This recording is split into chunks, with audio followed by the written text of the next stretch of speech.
todos! Hoje venho falar-vos de um livro que, a partir do momento que o li, se tornou essencial para a minha vida, contribuiu para o meu entendimento de inúmeras questões e para os temas que trago para reflexão aqui ao canal.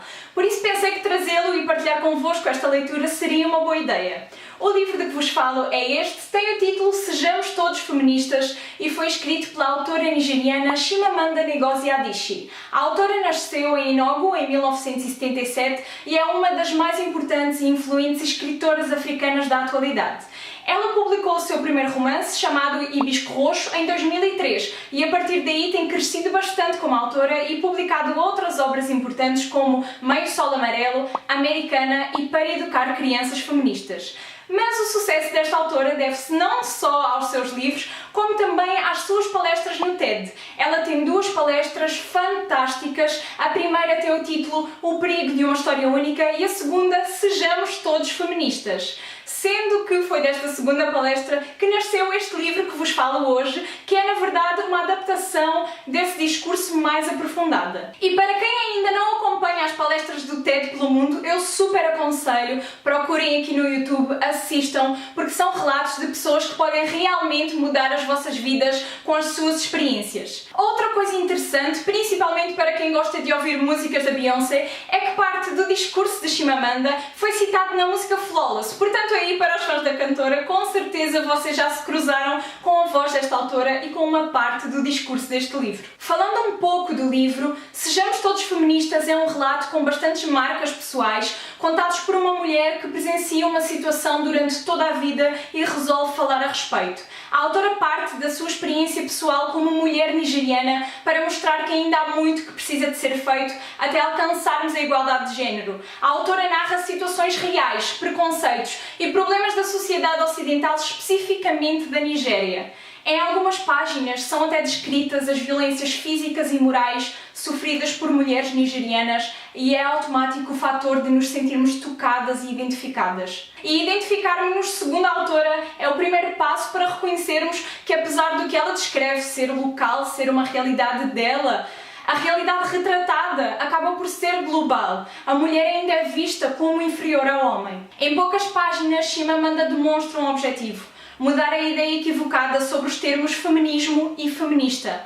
A autora aponta que a palavra feminista está repleta de ideias negativas que precisam de ser apagadas. Existe a ideia de que ser feminista é sinónimo de mulheres que não usam salto alto ou maquilhagem, que não se depilam e que odeiam homens. Então a autora pretende mostrar que essa visão não corresponde de todo à realidade. Logo no início do livro, ela narra sobre a primeira vez que a chamaram feminista. Ela conta que foi durante uma discussão com um amigo seu de infância e diz que imediatamente, quando ela chamou feminista, ela percebeu pelo tom de voz que não era um elogio, mas sim uma desaprovação. É como se ela tivesse sido chamada de terrorista cultural.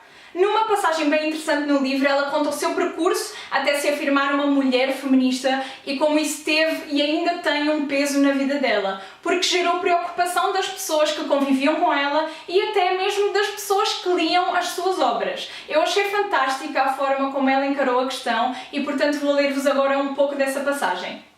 Mais tarde, uma professora universitária nigeriana veio-me dizer que o feminismo não fazia parte da nossa cultura, que era anti-africano e que, se eu me considerava feminista, era porque havia sido corrompida pelos livros ocidentais. O que achei engraçado, porque passei boa parte da juventude devorando romances que não eram nada feministas. Depois, uma grande amiga me disse que, se eu era feminista, então devia odiar os homens. Decidi me tornar uma feminista feliz e africana que não odeia homens e que gosta de usar batom e salto alto para si mesma e não para os homens. É claro que não estou falando sério, só queria ilustrar como a palavra feminista tem um peso negativo. A feminista odeia homens, odeia sutiã, odeia a cultura africana, acha que as mulheres devem mandar nos homens, ela não se pinta, não se depila, está sempre zangada, não tem senso de humor, não usa desodorante. Com esta obra, Chimamanda traz-nos uma definição brilhante sobre o feminismo que eu acredito que, se vocês abrirem a vossa mente, acabe com muitas dúvidas sobre o movimento. Feminista, segundo a autora, é o homem ou a mulher que reconhece que existe um problema de género e que percebe que temos que resolvê-lo, que temos que melhorar todos nós. O livro levanta inúmeros questionamentos, desde a criação diferenciada entre meninos e meninas a questões de o porquê almejarmos o casamento de forma diferente entre os sexos, de que forma é imposta à mulher a ideia de ser boa dona de casa, porque é que as mesmas coisas que são ensinadas às meninas não são ensinadas aos meninos. Porque é que uma mulher é ensinada a viver preocupada com o que os homens pensam sobre ela? E como, consequentemente, as meninas são repreendidas por tomar certas atitudes e decisões que, quando os meninos fazem igual, são arranjadas justificações para os desculpar e relevar? São perguntas que deixo no ar que depois, quando vocês tiverem a oportunidade de ler este livro, com certeza conseguirão vislumbrar melhor. A autora também narra como nós, mulheres, crescemos cercadas de discursos que nos limitam e como isso cria em nós um sentimento de normalidade, de que as coisas são mesmo assim porque é assim que devem ser. O objetivo do livro é exatamente alertar-nos de que o problema existe e que estamos a vê-lo de maneira errada. Vou ler uma passagem do livro onde a autora problematiza essa questão. Se repetimos uma coisa várias vezes, ela se torna normal. Se vemos uma coisa com frequência, ela se torna normal. Se só os meninos são escolhidos como monitores da classe, então em algum momento nós todos vamos achar, mesmo que inconscientemente, que só um menino pode ser o monitor da classe.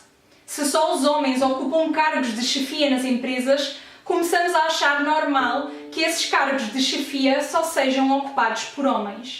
Segundo a visão da autora, a igualdade diz respeito tanto a homens quanto a mulheres, pois atingi-la será libertador para ambos os sexos, porque as meninas poderão assumir as suas identidades sem depender das expectativas alheias e convenções socialmente impostas, e os meninos poderão finalmente crescer livres, sem ter que se enquadrar em estereótipos de masculinidade. A autora descreve isso muito bem no seu livro, dizendo: perdemos muito tempo ensinando as meninas a se preocupar com o que os meninos pensam delas, mas o oposto não acontece. Não ensinamos os meninos a se preocupar em ser bem-quistos. Se por um lado perdemos muito tempo dizendo às meninas que elas não podem sentir raiva ou ser agressivas ou duras, por outro, elogiamos ou perdoamos os meninos pelas mesmas razões. Outra questão relevante abordada neste livro é que mulheres podem sim ser fortes, ter pontos de vista, ser independentes, mas com limites. Ou seja, desde que isso não ameaça a forma como o homem se vê a si mesmo. É a tal visão de que o homem é o provedor e de que mulheres independentes intimidam. Segundo essa visão, as mulheres só podem conquistar coisas até certo ponto, desde que isso seja sempre menos que o homem, para que ele não se sinta fracassado ou comparado à mulher. Até mesmo a questão das funções que são atribuídas à mulher, como cozinhar e limpar a casa, nós conseguimos perceber através deste livro que é algo culturalmente imposto. Porque, parafraseando a autora, se nós ensinamos às meninas desde crianças que para ser mulher é preciso saber cozinhar e insistimos para que elas saibam desempenhar essa tarefa, é óbvio que as mulheres farão bem essas coisas, porque ao contrário, os homens não são incentivados. Então eles crescem com a visão de que saber cozinhar, saber realizar tarefas domésticas, cuidar dos filhos, são funções da mulher porque ela tem mais jeito, mais queda para isso. E isso nós sabemos que não é de todo verdade. Eu vou ler uma passagem sobre essa questão. Ensinamos as meninas a sentir vergonha. Nós as fazemos sentir vergonha da condição feminina. Elas já nascem culpadas. Elas crescem e se transformam em mulheres que não podem externar seus desejos. Elas se calam. Não podem dizer o que realmente pensam. Fazem do fingimento uma arte. Conheço uma mulher que odiava tarefas domésticas, mas fingia que não, já que foi ensinada a ser caseira como uma boa esposa tem de ser. Finalmente ela se casou e a família do marido começou a reclamar quando seu comportamento mudou. Ora, na verdade, ela não mudou. Ela apenas se cansou de fingir ser o que não era. Porque paremos para pensar agora aqui um pouco em conjunto, ok? Se duas pessoas ocupam o mesmo espaço, seja num casamento, relacionamento, convivem, dormem nesse espaço. Ele é um espaço partilhado, certo? Então há uma divisão de tarefas que precisa de ser feita. Não é um ajudar em casa, porque a palavra ajudar faz parecer que é dever de uma só pessoa manter as coisas limpas e organizadas, quando na realidade nós sabemos que é responsabilidade igual dos dois. A mesma coisa com filhos. Quem fez os filhos foram os dois, então os dois têm de cuidar. Existe um papel de pais a ser feito, uma responsabilidade, certo? Este livro incentiva-nos a reavaliar aquilo que tomamos como normal, como tipicamente cultural, como parte da educação dos meninos e das meninas, como parte do comportamento de um homem nos relacionamentos. Incentiva-nos a pensar o quanto o machismo está inserido no nosso meio, o quanto nós estamos inseridas em contextos de desvalorização do género feminino e como isso começa na educação, na infância. Parafraseando a autora, é necessário tratarmos a raiz cultural do problema, porque não é a cultura que faz as pessoas, mas são as pessoas que fazem a cultura. Então, se a humanidade inteira de mulheres está a sofrer exclusão, está a ser prejudicada, é necessário mudarmos a nossa cultura. Este livro que vos trouxe é sem dúvida um livro que serve como ponto de partida para quebrarmos os preconceitos sobre o feminismo e começarmos a perceber o quanto ainda precisamos de mudar para que possamos viver numa sociedade verdadeiramente igualitária, social, política e economicamente. É um livro importante, pois o caminho está a ser feito, mas a estrada ainda é longa e cheia de obstáculos. Por isso é preciso muito mais, porque ainda existem muitos países onde, por exemplo, uma leitura como estas não chega, não é lida. Sejamos todos feministas é um convite à reflexão e à desconstrução diária. É um diálogo aberto à conscientização. Por isso eu espero de coração que sejamos todos leitores deste livro. E em tom de despedida eu vou ler uma passagem que eu acho linda e acho muito relevante. A questão de género é importante em qualquer canto do mundo. É importante que comecemos a planejar e sonhar um mundo diferente, um mundo mais justo, um mundo de homens mais felizes e mulheres mais felizes, mais autênticos consigo mesmos. E é assim que devemos começar. Precisamos criar nossas filhas de uma maneira diferente. Também precisamos criar nossos filhos de uma maneira diferente. Bem, eu espero que vocês tenham gostado desta leitura que eu vos trouxe. Já sabem, não se esqueçam de deixar o vosso like e o vosso comentário lá em baixo. Quero saber quem já leu este livro, quem ainda não leu e ficou interessado em ler. E se tu és novo por aqui e ainda não te inscreveste no canal, seja bem-vindo e inscreve-te para acompanhares um novo vídeo todas as semanas, ou quase todas pelo menos. Até breve, beijo!